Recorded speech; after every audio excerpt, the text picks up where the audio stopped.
Kumusta? Magandang araw. Ako si Reymund. Hello everyone, good day. I'm Reymund and welcome to my channel. Our topic for today is all about kumusta, but more than just the word kumusta. There are certain things that you need to learn. Of course, we already learned about kamusta, but today we will be learning more of the many different ways on how to use kumusta in a sentence.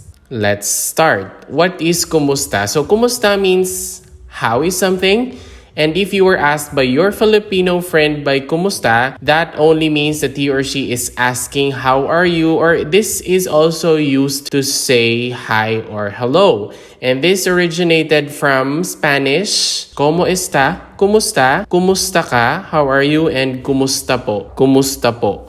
Kumusta po kayo? How are you? In a polite way. Kumusta ka? How are you? Kumusta po? Tagalog has three main categories. So we have our sentence focus. This uses the members of the ang group. The relationship focus. This uses the members of the nang group. And it talks about relationships. We also have location focus, which uses the members of the sa group, and it talks about locations. So once again, in Tagalog, we have three main categories according to the focus. So we have the sentence focus, relationship focus, and location focus. But today, we will only have the ang group. We will only discuss the ang group. So the ang group indicates the focus of the sentence. So it is a subject marker.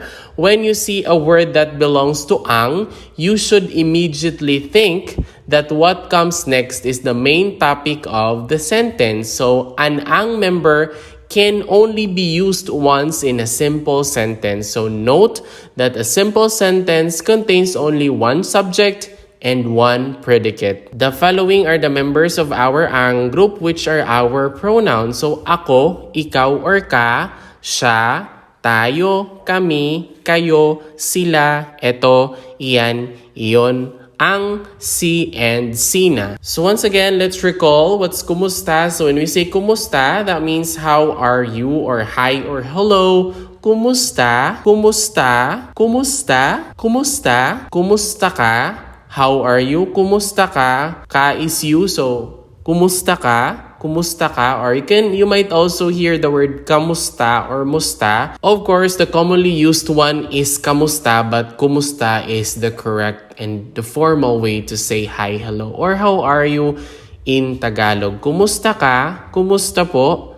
Kamusta po? Next, we have here kumusta ang sales. So how is the sales? Kumusta ang sales? You can also use this to specify, like when you're asking if how is your friend, how is that person. You can say kumusta si Lisil. That means how is Lisil? Kumusta si Lisil? Kumusta ang sales? Kumusta si Lisil? Kumusta ang sales? Next one is kumusta sa Japan? Kumusta sa Japan? Kumusta sa Japan?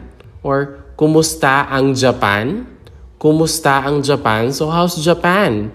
Kumusta ang Japan? Kumusta si Lisil sa Maynila? Kumusta si Lisil sa Maynila? So that means how is Lisil in Manila?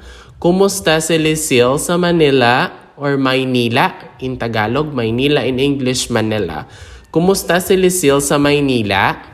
Kumusta sa Japan or kumusta ang Japan? Here are some of the things to remember when you're saying kumusta. So if you'll be asking about a person and you want to mention his or her name, just use si before the name and sina before the name. So if it's singular, si. If it's plural, sina. Kumusta si Lisil? Kumusta si Ruth?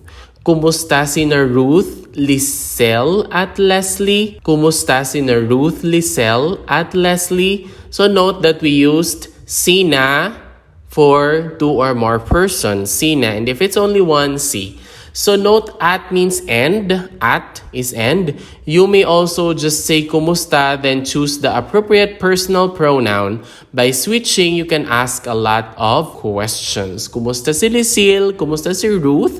Kumusta si na Ruth, Lisil at Leslie? Kumusta si na Maria at Clara? Let us have the following personal pronouns. So when we say ikaw, that means you. That's in its prepositive form. If it's ka, that's also you, that's post-positive form. So, note that ikaw is used at the beginning of the sentence and ka is at the end of the sentence. So, ikaw and ka, both of them means you. We also have siya.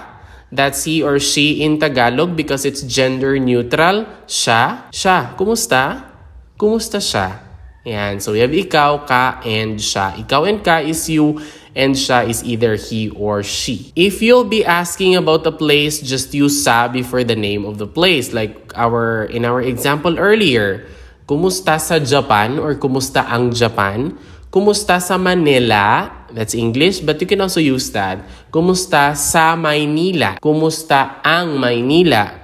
Kumusta ang buhay sa Amerika? America is of course America, like the US, America. Or America, like North America or South America, but oftentimes when we say America, it refers to the United States. Kumusta sa Amerika or kumusta ang Amerika? We also have dito, diyan, and doon. So dito is here, diyan is there, and doon is also there but further away. Kumusta dito? How's here? How's everything in here? Kumusta dyan? How's everything in there? Kumusta dyan? Kumusta sa Maynila? Kumusta sa Amerika? Kumusta dito? Kumusta dyan? Or kamusta sa Maynila? Kamusta sa Amerika? Kumusta dyan? Kumusta dito? Kumusta doon? Or kamusta dito? Kamusta dyan? If you'll be asking about things other than names and places, just use ang before the word you want to ask. So you say, kumusta ang babae? Babae is a girl. Kumusta ang babae? Or kamusta ang babae? Kumusta ang babae? Or kamusta ang babae? Next, kumusta ang aso? Aso is a dog. Kumusta ang aso? Or kamusta ang aso? Kumusta ang sales? How's the sales? Kumusta ang sales? Kamusta ang sales? Kumusta ang report? How's the report? Kamusta ang report or kumusta ang report? Kumusta ang audit? How's the audit? Kumusta ang audit? Kamusta ang audit? Kumusta ang sales? Kumusta ang report? Kumusta ang audit? Kamusta ang sales? Kamusta ang report? Kamusta ang audit? So you can either use kumusta or kamusta, but of course, kumusta is like the formal way and kamusta is like the commonly used one. So that's our lesson for today, more than just the word kumusta. If you learned something new from this video, please don't forget to click like and subscribe, and you might also want to watch the next video on the screen. Maraming salamat, paalam at ingat. Thank you very much, goodbye, and take care.